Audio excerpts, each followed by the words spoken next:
Hello दोस्तों, नमस्कार। मैं हूं पंडित अवधेश दुबे और आप सभी देख रहे हैं आपका अपना यूट्यूब चैनल हिंदू हृदय को।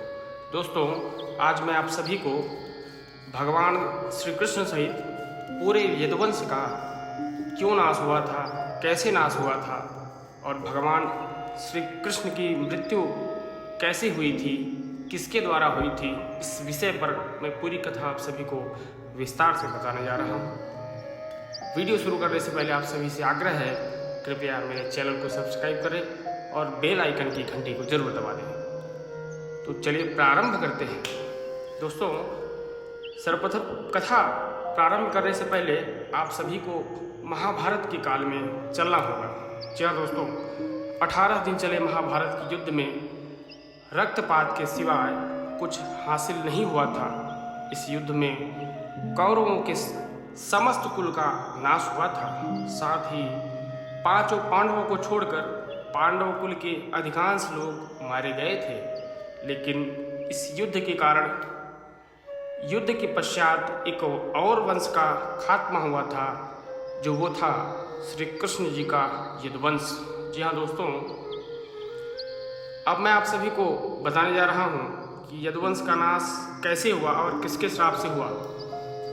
महाभारत युद्ध की समाप्ति के बाद जब युधिष्ठिर का राज तिलक हो रहा था, तब कौरवों की माता गांधारी ने महाभारत युद्ध के लिए श्री कृष्ण को दोषी ठहराते हुए श्राप दिया था कि जिस प्रकार कौरवों के वंश का नाश हुआ है, ठीक उसी प्रकार यदुवंश का भी नाश होगा।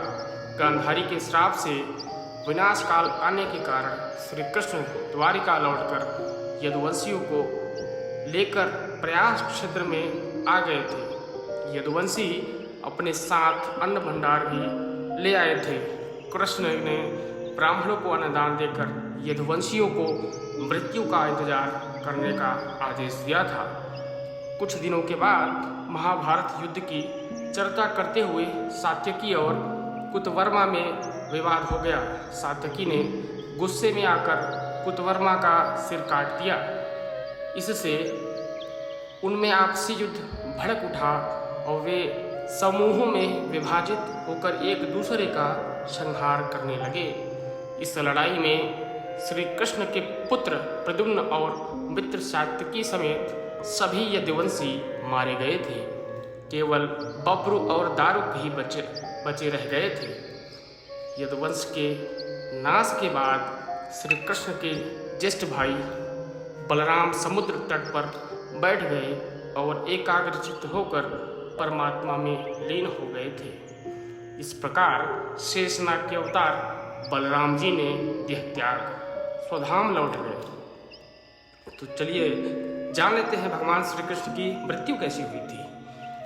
बलराम जी ने देह त्यागने के बाद जब एक दिन श्री कृष्ण जी पीपल के नीचे ध्यान की मुद्रा में बैठे हुए थे, तब उस क्षेत्र में एक जरा नाम का बहेलिया आया हुआ था। जरा एक शिकारी था और वह हिरण का शिकार करना चाहता था। जरा को दूर से हिरण के समान श्री कृष्ण का तलवा दिखाई दिया। बहेलिये ने बिना कोई विचार किए वहीं से एक तीर छोड़ दिया, जो श्री कृष्ण के तलवे में जाकर लगा। जब वह पास आया तो उसने देखा कि श्री कृष्ण के पैरों में उसने तीर मार दिया है। इसके बाद उसे बहुत पश्चाताप हुआ और वह क्षमा याचना करने लगा। तब श्री कृष्ण ने बहेलिये से कहा, जरा तू डर मत, तूने मेरे मन का काम किया है। अब तू मेरी आज्ञा से स्वर्गलोक प्राप्त करेगा। बहेलिये के जाने के बाद वहाँ श्री कृष्ण का सारथी दारुक पहुंच गया। दारुक को देखकर श्री कृष्ण ने कहा कि वह द्वारिका जाकर सभी को यह बताए कि पूरा यदुवंश नष्ट हो चुका है और बलराम के साथ श्री कृष्ण भी स्वधाम लौट चुके हैं। अतः सभी लोग द्वारिका छोड़ दे, क्योंकि यह नगरी अब जलमग्न होने वाली है। मेरी माता पिता और सभी प्रियजनों इंद्रप्रस्थ को चले जाएं, यह संदेश देकर दारुक वहाँ से चला गया। इसके बाद उस क्षेत्र में सभी देवताओं और स्वर्ग की अप्सराएं, यक्ष, किन्नर, गंधर्व आदि आए और उन्होंने श्री कृष्ण की आराधना की। आराधना के बाद श्री कृष्ण ने अपने नेत्र बंद कर लिए और वे सशरीर ही अपने धाम को लौट गए।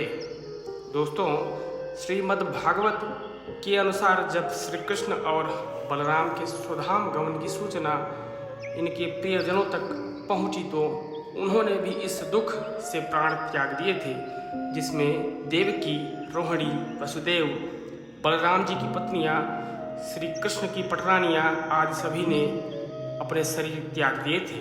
इसके बाद अर्जुन ने यदुवंश के निमित्त पिंडदान और श्राद्ध आदि का संस्कार किया था। इन संस्कारों के बाद यदुवंश के बचे हुए लोगों को लेकर अर्जुन इंद्रप्रस्थ लौट आए।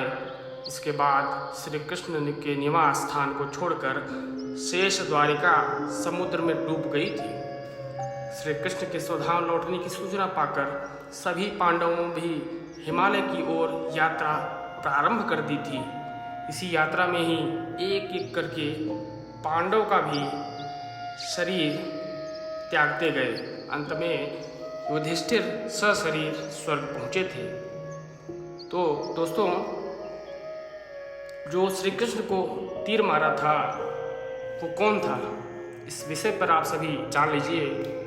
संत लोग यह भी कहते हैं कि प्रभु ने त्रेता में राम के रूप में अवतार लेकर बाली को छुपकर तीर मारा था। कृष्ण अवतार के समय भगवान ने उसी बाली को जरा नामक बहलिए बनाया और अपने लिए वैसी ही मित्र चुनी जैसी बाली को दी थी। उम्मीद है ये वीडियो आप सभी को जरूर पसंद आया होगा। तो कृपया एक बार पुनः आप सभी से आग्रह, इस वीडियो को अपने सभी सगे संबंधियों और रिश्तेदारों तक अवश्य शेयर करें। बहुत बहुत धन्यवाद।